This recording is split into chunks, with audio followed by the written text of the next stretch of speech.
മലയാളത്തിലെ മുൻനിര നടന്മാരിൽ ഒരാളാണ് സുരേഷ് ഗോപി.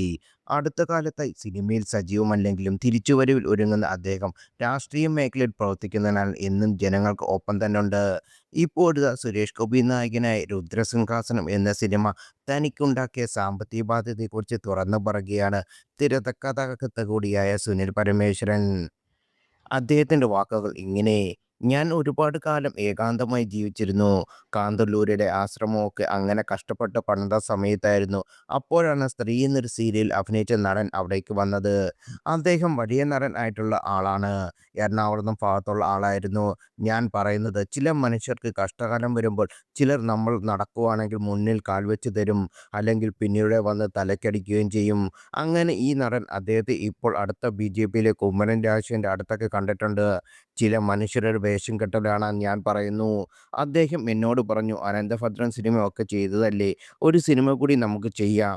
ഞാൻ വേണ്ടെന്ന് അദ്ദേഹത്തിനോട് പറഞ്ഞതാണ്. ഞാൻ ഏകാന്തവാസമാണ്, ആശ്രമവും ഞാനും മാത്രമായി എന്നൊക്കെ പറഞ്ഞു. അങ്ങനെ നിർബന്ധിച്ചപ്പോൾ ഞാൻ പണ്ട് സാമ്പത്തികമായി സഹായിച്ച ഒരാൾ കുറച്ച് പൈസ സ്വാമി അറേഞ്ച് ചെയ്താൽ മതി, ബാക്കി നമുക്ക് ചെയ്യാമെന്നും പറഞ്ഞു. അങ്ങനെ സംവിധായകനായിട്ടൊരു ആളെയും തീരുമാനിച്ചു. നല്ല മനുഷ്യൻ തന്നെയാണ്. അന്ന് പണമില്ലാത്തത് കൊണ്ട് കാന്തല്ലൂർ ആശ്രമത്തിൽ തറയിൽ പണിയൊന്നും ചെയ്തിട്ടില്ല.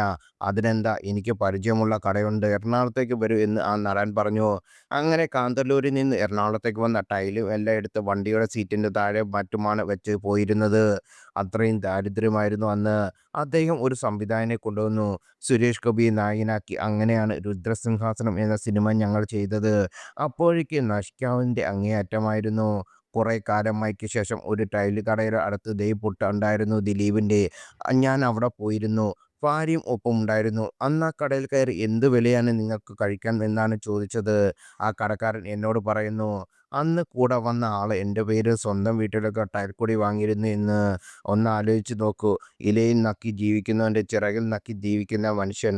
നേട്ടങ്ങൾക്ക് വേണ്ടി മാത്രം മനുഷ്യനെ സ്നേഹിക്കരുത്. പറഞ്ഞു വന്നത്, നിങ്ങൾ എന്തെങ്കിലും ബിസിനസ് ചെയ്യുകയാണെങ്കിൽ അത് നിങ്ങളെ പറ്റിക്കുകയാണെങ്കിൽ മാത്രം പോരെ. ആ സിനിമ ചെയ്ത് ഞാൻ തകർന്നുപോയി. 1.25 കോടി രൂപ പോയി. കഷ്ടപ്പെട്ടുണ്ടാക്കിയ പണം കൊണ്ട് വാങ്ങിയ സ്ഥലങ്ങളെല്ലാം വിറ്റുകയും ചെയ്തു. അതിലൊന്നും ഒരു രേഖ പോലും ഇല്ലാത്ത പണമായിരുന്നു. എങ്കിലും തിരിച്ചു കൊടുത്തേ മതിയാവൂ. അവസാന കാലത്ത് ചില കടങ്ങൾ ഞാനും ടീച്ചറും കൂടി കൊടുക്കുകയാണെന്ന് ചെയ്തത്. കടമില്ലാത്തവൻ സമ്പന്നൻ, ലോൺ ഇല്ലാത്തവൻ സമ്പന്നൻ. വാക്ക് പാലിക്കുന്നവർ പാലിക്കും. പാലിക്കാൻ പറ്റുന്ന വാക്കുകൾ മാത്രമേ നമ്മൾ പറയാനാകൂ.